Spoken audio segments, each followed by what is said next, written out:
pulling back the fists is very hard to do. Yes. When the momentum has you ready to kill. Right. Holding back the words is very difficult to do when the momentum has you all queued up, ready to tell them what you think. Yeah.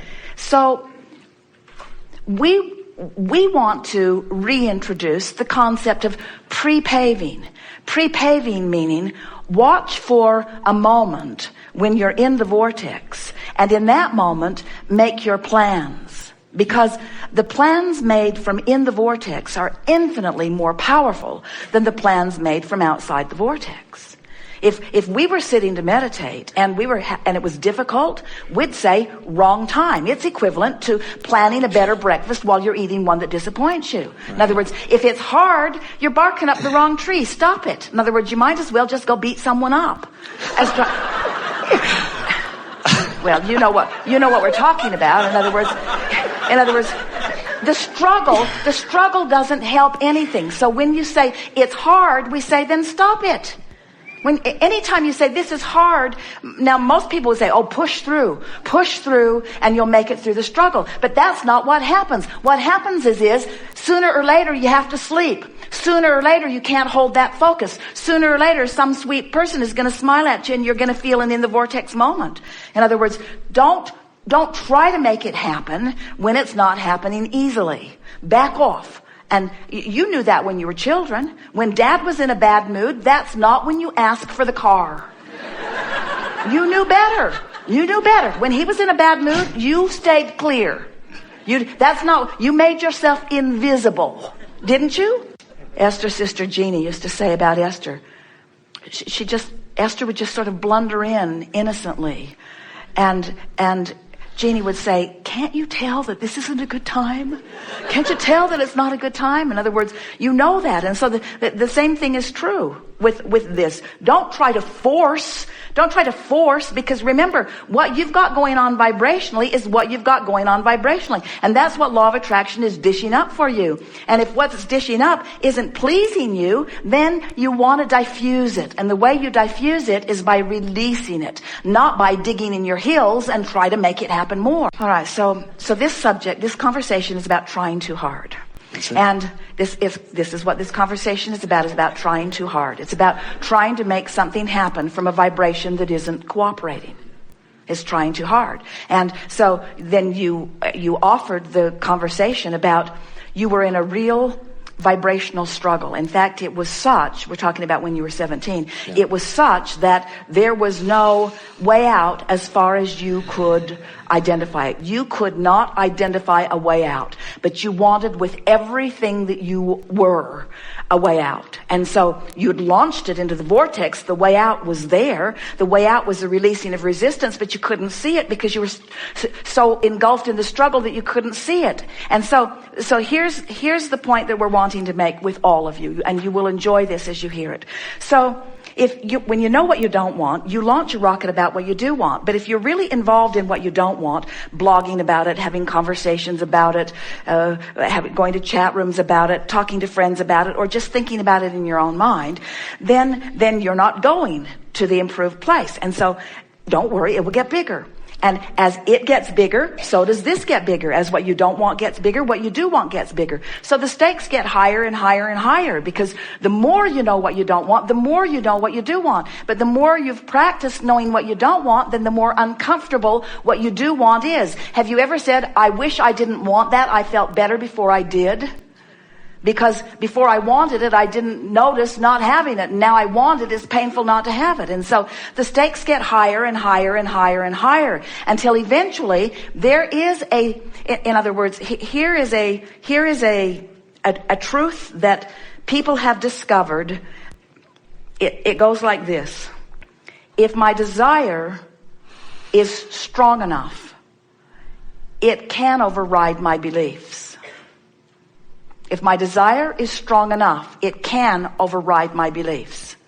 That's what happened to you. Mm-hmm. Your desire was strong enough and it overrode your beliefs. But it's a very rough ride. So what we're asking all of you is, how much pain are you willing to endure between the I know what I don't want and I know what I do want? In other words, if we were standing in your physical shoes, we'd know what we don't want and we'd know what we do want and we'd talk about what we do want until we got it. And then we'd know what we don't want and then we'd know what we do want and then we'd talk about what we do want until we got it. In other words, we would not try to pay any big price of struggle because it doesn't make any difference. There are many ways to evolve in this experience. You can focus on what you don't want, which causes your inner being to focus on what you do want, and then you can focus further on what you don't want, which causes your inner being to focus upon what you do want, and you can focus still further on what you don't want, which causes your inner being to focus on what you do want, until you can't maintain your existence in this body, and then you'll release and the vortex will take you in, and in one fell swoop you will reclaim all that you've created. That's one way of going about it. It's a very drastic, dramatic, perfectly acceptable, not a thing wrong with it, except it's miserable way to go about it. Or you can know what you don't want. Your inner being knows what you do want. You can want to feel good. You can have tasted the sweetness of alignment, and you can be willing to feel good regardless of what other people are thinking or saying about it. And you can reach for the thought that feels best and come into alignment, and then you can know what you don't want and know what you do want and come into alignment and know what you don't want and know what you do want. And you can have the same sort of powerful evolution that someone who struggled had. You just had a joyful life in the process. Right. And what we really want to put to all of you as humans, we would like to ask a question that you will answer in a vivid way of yourselves. Where did you get this idea that you have to struggle your way into your expansion and evolution? In other words, where do you get that stuff? Nothing in the wholeness of who you are is teaching you that. It must be that you're listening to other strugglers and it's all they know to teach. Yep. In other words, because in a very mediocre world where you're just hacking out a few physical manifestational privileges, then the struggle might pay off more than the not struggle, in the sense that you can gather more toys and you can get more money along with your stress and strain and all of that. But when you take the big picture into consideration and you factor the joy factor in, you factor the life factor in, you factor the source factor in, there's no place for struggle in that bigger picture. Right. And you have the benefit of being shown the bigger picture when you were very, very young. And yep. Now it's coming into alignment in a way that you can understand it. So we're just going to give you a series of very potent, powerful statements. There is no gain worth talking about in pain.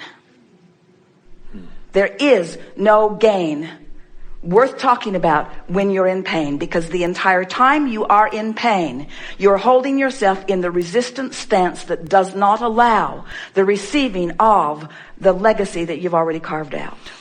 The way we tell the story is 3 steps to the creative process. Step 1 is ask, and life causes you to do that. Step 2 is source doesn't just answer. Source becomes the vibrational equivalent of what you've asked for. And step 3 is you got to find some way, somehow, to come into alignment with what you're asking for. So here's a series of statements. If we were standing in your physical shoes, these would be some of our mantras. I've decided that I'm a good person and that I deserve good things to happen to me. And therefore, I've decided that I'm going to pamper myself as much as possible. I'm going to look for as much fun. I'm going to look for as much fulfillment. I'm going to look for as much ease. I'm going to follow my ease. I'm going to follow my bliss. I'm going to follow my flow. I'm going to follow the good feeling. I'm going to let the good times roll. I'm going to have a lot of fun. I'm going to hang around with people that are fun to be with. I'm going to look for reasons to feel good. I'm going to keep a diary of good feeling things. I'm going to call it my book of positive aspects. I'm going to get a box. I'm going to call it my creation box. I'm going to throw all kinds of good stuff in it, and I'm going to proclaim it as mine. I'm going to accept the reality of this vibrational reality, and I'm going to go there as often as I can. I'm going to bask. When I find myself basking, I'm going to milk it with everything that I've got. I'm going to look for other people that are doing the same. I'm going to trust that law of attraction is going to cue me up with them. I'm going to feel less responsible to fewer people. I'm not going to let other people make me feel guilty about what I'm doing. I'm not going to take responsibility for where other people are, no matter who they are or how related they think they are to me. I'm going to take no responsibility for how anybody else feels. My marriage vows are going to say, I like you pretty good. Let's see how it goes. I like you pretty good. Let's see how it goes. I just need to warn you that nothing that you do will have any effect on the way I feel. I'm good. I've got that one down. I'm not going to hold you responsible for how I feel ever. So just please yourself and make yourself happy, because that's what I plan to do.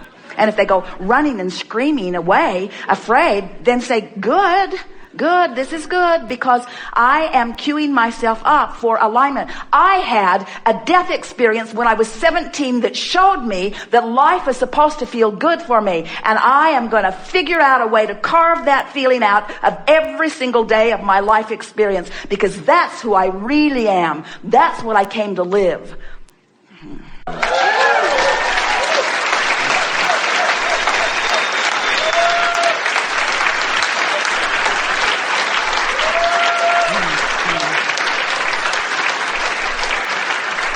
So struggle is off. It's off the beam, and hard is off the beam.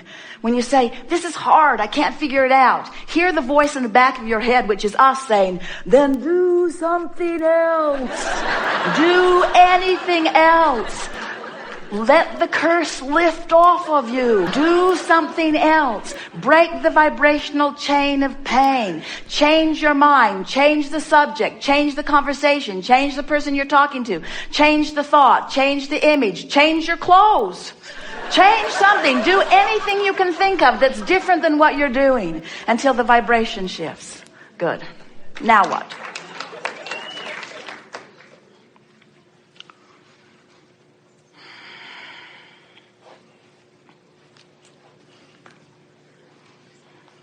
Would you rather feel joy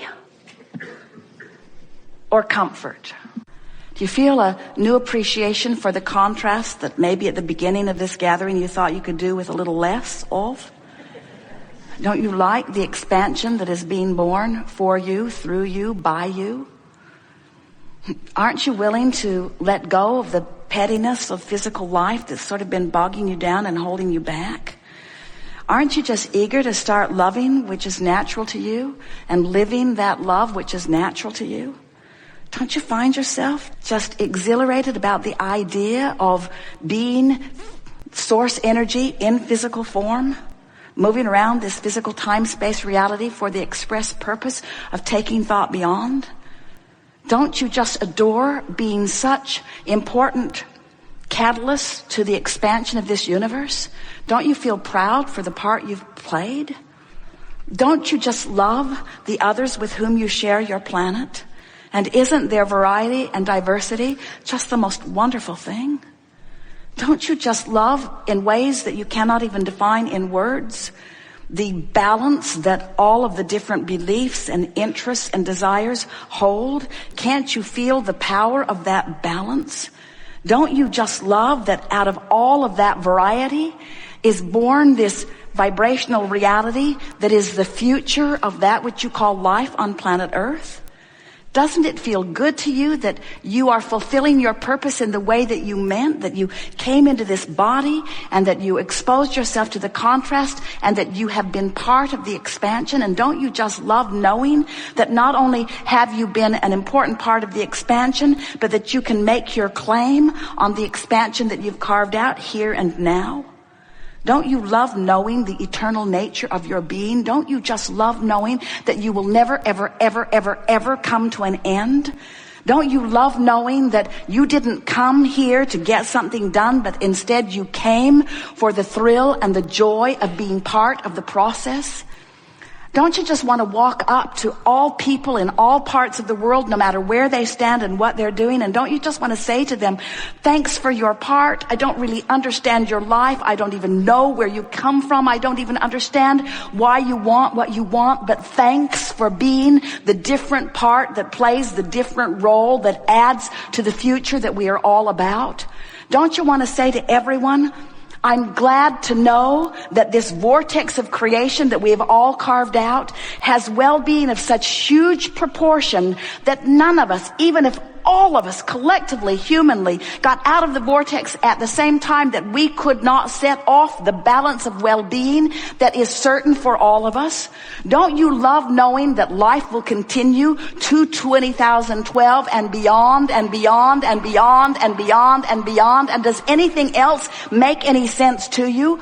Don't you feel the power of this vortex of creation? And can't you feel that it's queued up for more and more and more and more and more?